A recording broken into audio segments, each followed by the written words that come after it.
শিকার। আজ মজা করে মানুষের রক্ত খাবো। শান্তিপুর নামের এক গ্রাম ছিল, যেখানে সবাই সুখে শান্তিতে বাস করতে থাকে। শান্তিপুর গ্রামের ভিতর বহু বছর আগের পুরনো একটা বটগাছ ছিল। হঠাৎ সেই বটগাছে বাস করতে লাগলো এক ভয়ানক পেত্নী। পেত্নীটা আগে থাকতো শান্তিপুর গ্রামের পাশের গ্রামের এক বেল গাছে। সেখানে মানুষকে খুব বিরক্ত করত। তখন তারা এক হুজুর ডেকে পেত্নীটাকে বেলগাছ থেকে বিদায় করে দেয়। পেত্নীটা যাওয়ার পথে, ওদের আমি পরে দেখে নিব, এবার ভালো বড় দেখে একটা গাছ খুঁজতে হবে। তারপর শান্তিপুর গ্রামের বটগাছটার উপর তার নজর পড়ে। আরে এই তো পেয়ে গেছি থাকার জায়গা, এখন থেকে এইখানে থাকবো। যেমন কথা তেমন কাজ। তারপর পেত্নীটা সেই বটগাছে থাকতে শুরু করে।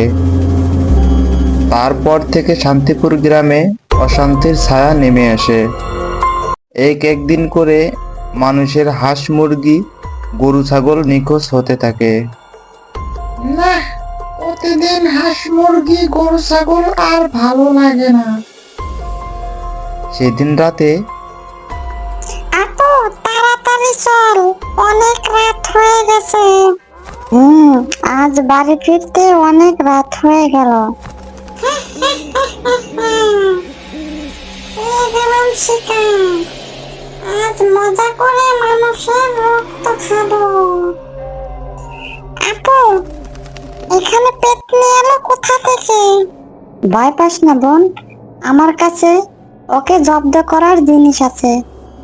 আচ্ছা, তোর সাহস থাকলে আমাদের সামনে এসে দাঁড়া। কি বললি? তোদের এত বড় সাহস?